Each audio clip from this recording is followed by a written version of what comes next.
முக்கியமானது.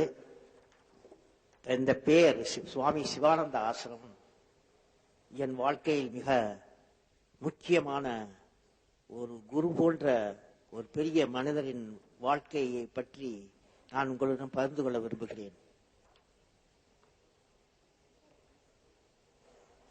நான் ஹைஸ்கூல்ல படிக்கும்போது,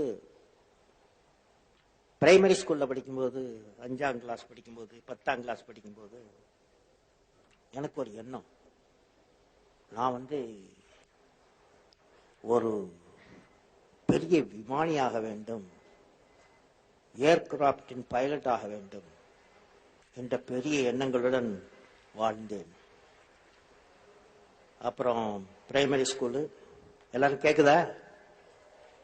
பிரைமரி ஸ்கூல் படித்தேன் ராமேஸ்வரத்தில்,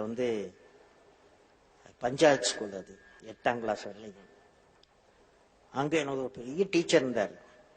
அந்த டீச்சர் பேரு சிவசுப்பிரமணிய ஐயர்னு பேர். 5ஆம் கிளாஸ் டீச் பண்ணாங்க. அந்த சிவசுப்பிரமணிய ஐயர் ஒரு நாள் எனக்கு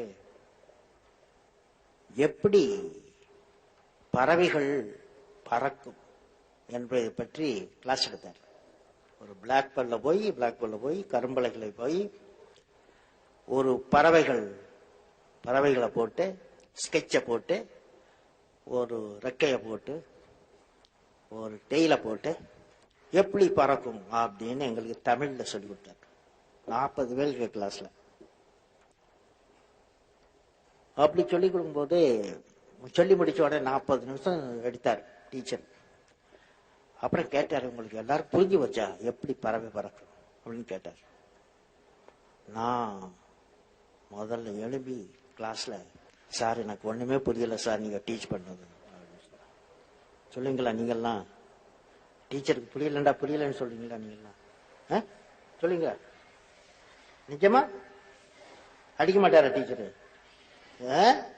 நான் சொன்னேன், சார் எனக்கு புரியல சார், நீங்க என்ன படிச்சது அப்படின்னு. அப்புறம் டீச்சர் ரொம்ப சாந்தமானவர், காந்தியவாதி. அப்போ எந்த வருஷம் தெரியுமா? 1941 வருஷம், அந்த காலத்துல. அப்போ அவர் சொன்னாரு, இந்த கிளாஸ்ல எத்தனை பேருக்கு புரிஞ்சு அப்படின்னு கேட்டார்.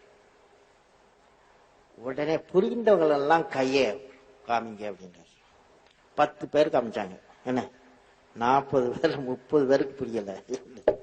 அப்புறம் எங்க டீச்சர் ரொம்ப சாந்தமானவர், ஒரு மகாத்மா மாதிரி காந்தியவாதி அவர் சொன்னாரு, நான் டீச் பண்றது சரியில்லை போல இருக்கு, பசங்களா நீங்க எல்லாம் இன்னைக்கு ஈவினிங் நான் உங்க கடைக்கு விட்டு போறேன். ராமேஸ்வரம் ஒரு ஐலண்டு அப்படின்னா என்ன அர்த்தம்? தீவுண்டா என்ன அர்த்தம்? தீவுண்டா என்ன அர்த்தம்? எல்லா பகுதியிலும் கடல் இருக்கு. நீங்க கரெக்ட், அது எல்லா பகுதியிலும் கடல். அப்போ எங்களை கொண்டு போனார், கடற்கரை கொண்டு போனார். கொண்டு போயினா அங்க ஈவினிங் 4-4:30 மணி, எங்க பார்த்தாலும் கடல் பறவைகள் 10, 20, 30 பறந்துகிட்டு இருக்கு. அப்ப எங்களுக்கு காமிச்சார், எங்க பாரு இந்த பறவைகள் பறக்கிறது, 10 பறவைகள் இறக்கைகளை அப்படி அப்படி ரெக்கைகள் அடிக்குது. ரெக்கைகளை மேலும் கீழும் போடும்போது லிப்ட் வருது, அந்த சக்தி, லிப்ட் சக்தி அந்த பறவை பறக்கிறதுக்கு. அது டைரக்ஷனை சேஞ்ச் பண்ணா டெய்ல சேஞ்ச் பண்ணும். அதை காமிச்சு அது உயிர் என்ன, அதுக்கு எது மோட்டர் எது என்ஜின், இட்ஸ் லைஃப் பவர், அதாவது அந்த லைஃப் இட் செல்ஃப் இது பவர் ஆகும், இது பறவைக்கு பவர் ஆகும் அப்படின்னு சொல்லி எங்களுக்கு எல்லாம் எக்ஸ்பிளைன் பண்ணி 10 மினிட்ஸ் எக்ஸ்பிளைன் பண்ணாரு. அவர் காலையில சொல்லி கொடுத்தாரு தியரி, ஈவினிங்ல எக்ஸ்பெரிமெண்டா காமிச்சுட்டாரு. எனக்கு அதே ஒரு நாள்ல எப்படி பறவை பறக்கும், என்ன எந்த விதமாக பறக்கும், அந்த எந்த கருவிகள் அது யூஸ் பண்றது அப்படின்னு எனக்கு புரிஞ்சு வச்சு. ஆனா ஒரு முக்கிய காரியம், அன்றைக்கு தான் நான் நினைச்சேன், என் கல்வி நான் என்ன பண்ணாலும் இது பறக்கும், எது பறக்குமோ பறக்கும் விஞ்ஞானத்தை பத்தி, பறக்குகின்ற பிளைட் சயின்ஸ், பறக்கும் விஞ்ஞானத்தை பத்தி, இன்ஜினியரிங் பத்தி நான் படிக்க வேண்டும் அப்படின்ற ஒரு எண்ணம் எங்க சிவசுப்பிரமணிய ஐயர் அன்னைக்கு சொல்லி கொடுத்தது மூலம் எனக்கு ஒரு திட்டம் வந்துச்சு. 1941 ஆண்டு அப்படி வந்துச்சு. அப்புறம் ஹைஸ்கூல் படித்தேன், அப்புறம் காலேஜ் போனேன், சென்ட் ஜோசப் காலேஜ்.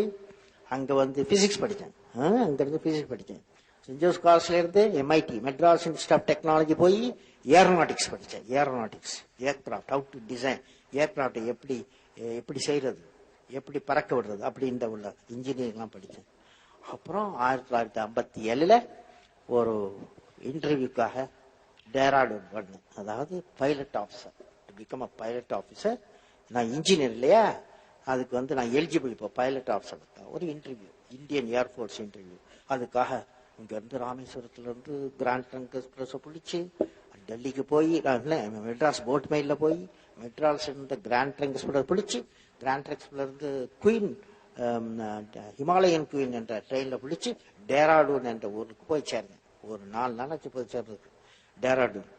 அப்போ அங்க வந்து ஏர்ஃபோர்ஸ் அகாடமின்னு இருக்கு, ஏர்ஃபோர்ஸ் செலக்ஷன் போர்டு அங்கதான் இருக்கு.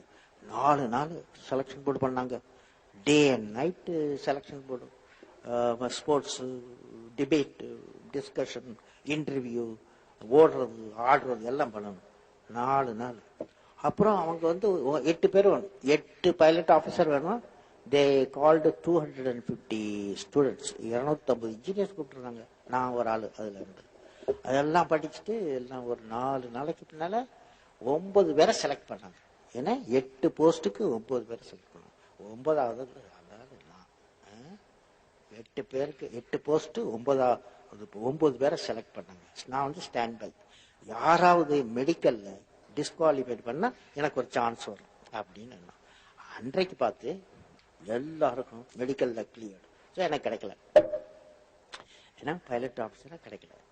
ஏன்னா நீ முத இன்டர்வியூக்கு போயிருக்க இல்லையா, இன்டர்வியூக்கு போயிருக்கேன், ஒரு இன்ஜினியர் ஆகணும் அப்படின்னு முத போறேன். அப்போ வந்து கிடைக்காம போயிடுச்சு. என்ன பண்றது என்ன பண்றது என்ன பண்றது அப்படியா, எனக்கு கிடைக்கல. அப்புறம் ரொம்ப ஒரு துக்கமான நிலை. என்னடா நம்ம வந்து இவ்வளவு கஷ்டப்பட்டு படிச்சோம், அங்க போன இடத்துல கிடைக்கலையே அப்படின்னு ஒரு ஒரு நல்ல மனதோட இல்லை. அப்போ என்ன ஒரு துக்கமான நிலைமை. அப்போ அங்கிருந்து ஒரு பஸ்ஸை பிடிச்சேன். எங்க இருந்தே டேராடூன்ல இருந்து பஸ், டேராடூன்ல இருந்து டெல்லிக்கு வரணும். டெல்லிக்கு வந்தாத்தானே அப்புறம் மெட்ராஸ் வரணும், மெட்ராஸ் வந்து அப்புறம் ராமேஸ்வரம் வரணும். ஸோ அங்கிருந்து ஒரு பஸ் பிடிச்சு டேராடூன்ல இருந்து புறப்பட்டா ஒரு ஊர் வருது. அதுக்கு பேர் ரிஷிகேஷ் அப்படின்னு பேர். கேள்விப்பட்டிருக்கீங்களா? ரிஷிகேஷ் தெரியுமா? ஹிமாலயன் அடிவாரத்தில் இருக்கு. அந்த ரிஷிகேஷ் என்ற ஊருக்கு வந்த உடனே பாக்குறேன் காஞ்சஸ், கங்கை நீர், ஒரு புனிதமான நீர், எங்க பார்த்தாலும் ஒரு தூய நீர், என்ன கிறிஸ்டல் கிளியரா அப்ப ஓடுது. அது நவம்பர் மாசம், அது வந்து இதாயிருச்சு, வின்டர் ஆரம்பமாயிருச்சு, குளிர் ஆரம்பமாயிருச்சு. அதை பார்த்த உடனே எனக்கு ஒரு குளிக்கணும் அப்படின்ற ஒரு ஆர்வம். அங்க போய் அந்த கங்கையில வந்து ரிஷிகேஷ்ல வந்து குளிச்சேன். மார்னிங் 6:30 குளிச்சேன். குளிச்சுட்டு அப்புறம் மேல அப்படி பார்த்தேன். அங்க ஒரு ஹில் இருக்கு, ஒரு ஹில். எனக்கு முன்னால ஒரு பெரிய ஒரு மலை அடிவாரம் இருக்கு. அந்த மலை அடிவாரம் என்ன இருக்கு அப்படின்னு போய் பார்க்கணும் அப்படின்னு நடந்து அங்க போனா அங்க வந்து ஆசிரமம், சுவாமி சிவானந்தா ஆசிரமம் அப்படின்னு போட்டேன். சுவாமி சிவானந்தா ஆசிரமம் போட்டேன் சார், தெரியுமா? அது சுவாமி சிவானந்தா ஆசிரமம் போயிருக்கு. அங்க போனோம். அங்க போனா அவர் சுவாமி சிவானந்தா வந்து கடவுள் மாதிரி உட்கார்ந்து, அவர் ஒரு பலகையில உட்கார்ந்து, அங்க நூற்றுக்கணக்கான பேர் உட்கார்ந்துருக்காங்க. அவர் கீதா உபதேசம் பண்ணிக்கிட்டு இருக்காரு. கீதையை பத்தி அவர் வந்து சொல்லி கொடுத்துட்டு இருக்காரு. ஒரு லெக்சர், கீதையை பத்தி லெக்சர் கொடுத்துருக்காரு. நான் வந்து லேட்டா போனதுனால நான் கடைசி ரோல இருந்தேன், கடைசி டோத்தி வேஷ்டியோட இருந்தேன். அப்போ அவர் வந்து கீதாபிஷேகம் நடக்கும் போது அவர் 2 பேர் ஒவ்வொரு நாளும் அவர் கீதாபிஷேகம் முடிஞ்ச உடனே 2 பேரை கூப்பிடுவார். அவர் வந்து கலந்து உரையாடலுக்கு 2 பேர் கூப்பிடுவார். அது 2 பேரை கூப்பிட்டார். ஒரு வெள்ளக்காரன், அப்புறம் நான், என்னை 2 பேரையும் வந்து பாரு அப்படின்னு கூப்பிட்டு சொல்லிட்டார். நாங்கள் 2 பேரும் போனோம். அவர் முடிச்சார் முதல்ல. அப்புறம் நான் அவரை வந்து சுவாமி சிவானந்தரை போய் பார்த்தேன். அவர் ரூம்ல உட்காந்து 1958 ஆண்டு நவம்பர் 26 போய் பார்த்தவர். அப்போ என்ன உட்கார சொன்னார். அவர் ரூம்ல இருந்தார். உட்கார சொன்னார். அப்படி உட்கார்ந்துருந்தார். ஜம்முன்னு உட்கார்ந்தார். ராஜா மாதிரி இருந்தார். கடவுளுடைய உள்ளம் அவர் முகத்துல தேஜஸ் உண்டு. உட்கார்ந்துருந்தார். சொன்னார், என்ன கேட்டார், உன் பேர் என்னன்னு கேட்டார். அவரு நான் வந்து என் பேரு சொன்னேன். அப்போ அவர் சொன்னாரு, நீ வந்து ஏன் கவலைப்பட்டுக்கிறாய், ஏன் கவலைப்படுகிறாய், என்ன காரணம் அப்படின்னு கேட்டார். நான் சொன்னேன், சார் நான் சுவாமிகள் நான் பைலட்டா பறக்கணும்னு பார்த்தேன், பறக்க முடியல, வேலை அந்த வேலை எனக்கு கிட்டல, அதனாலதான் கொஞ்சம். அவர் பெரிய பெரிய சுவாமிகள் இல்லையா, சுவாமி சிவானந்தா பெரிய சுவாமிகள், படித்தவர், உயர்ந்தவர், குரு.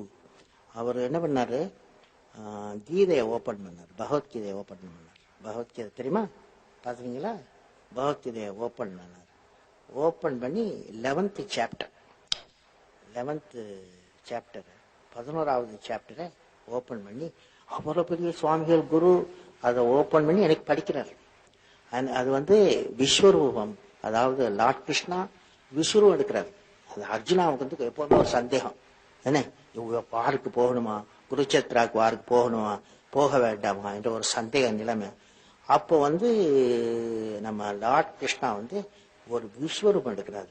ஆயிரக்கணக்கான சூரியன்கள் உதயமாகிறது போல் அவ்வளவு பவர்ஃபுல்லா இருக்கும். அந்த ஒரு உருவத்தை காமிக்கிறார் லார்ட் கிருஷ்ணா, உருவத்தை காமிக்கிறார். அந்த உருவத்துல காமிச்சிட்டு அவர் லார்ட் கிருஷ்ணா சொல்றாரு, you defeat the defeatist tendency. அதாவது இடும்பைக்கு இடும்பை கொடுப்பார். திருவள்ளுவர் என்ன சொல்றாருன்னா, இடும்பைக்கு பெரிய மனிதர்கள், உறுதியானவர்கள், வாழ்க்கையில் வெற்றியடைபவர்கள் எல்லோரும் துன்பத்திற்கு துன்பம் கொடுப்பார். இவர் சொல்றாரு, அந்த லார்ட் கிருஷ்ணா சொல்றாரு, you defeat the defeatist tendency. அதாவது டிஃபீட்டிஸ்ட் டெண்டன்சினா இடும்பைக்கு இடும்பை கொடு. இடும்பை உன்னுடைய மாஸ்டரா இருக்கக்கூடாது அப்படிங்கிறது எனக்கு படிச்சு காமிக்கிறார். அவ்வளவு பெரிய மனிதர், அவ்வளவு பெரிய குரு சொல்றார், நீ துன்பத்தை கண்டு ஓடாதே, துன்பத்திற்கு துன்பம் கொடு அப்படின்னு சொன்னார். புரியுதா? அந்த எனக்கு அப்புறம் 12 புக் கொடுத்தார் படிக்க தமிழ்ல. அந்த நிகழ்ச்சி, அந்த பெரிய நிகழ்ச்சி, துன்பத்திற்கு துன்பம் கொடு என்ற கருத்துள்ள நிகழ்ச்சி வாழ்க்கையில் எனக்கு அஸ்திவாரமாக மாறியது. என் வாழ்க்கையின் அஸ்திவாரமாக மாறியது. இன்று வாட்டவர் நிலைமையில் நான் இருக்கிறதுக்கு காரணம், அன்று நான் ரிஷிகேஷில் கிடைத்த எனக்கு ஒரு பெரிய அறிவுரை, அறவுரை, அப்புறம் சுவாமி சிவானந்தார் கிடைத்ததனால் அந்த கருத்தை உங்களுடைய பகிர்ந்து கொள்ள விரும்புகிறேன். வாழ்க்கையில் முன்னேறுங்கள். எப்பொழுதுமே இடுக்கண் வரும்போது பயப்படக்கூடாது. துன்பம் வரும்போது பயப்படக்கூடாது. துன்பத்திற்கு துன்பம் கொடுங்கள். அந்த நிகழ்ச்சியை நான் உங்களுக்கு சொல்வதன் மூலம் நீங்கள் வாழ்வில் வெற்றியடைய வேண்டும். நீங்கள் எல்லோரும் வாழ்வில் வெற்றியடைய வேண்டும். புரியுதா? ஓகே, இப்ப நான் சொல்றதை எல்லாரும் திருப்பி சொல்லுங்க. சொல்லுங்களா?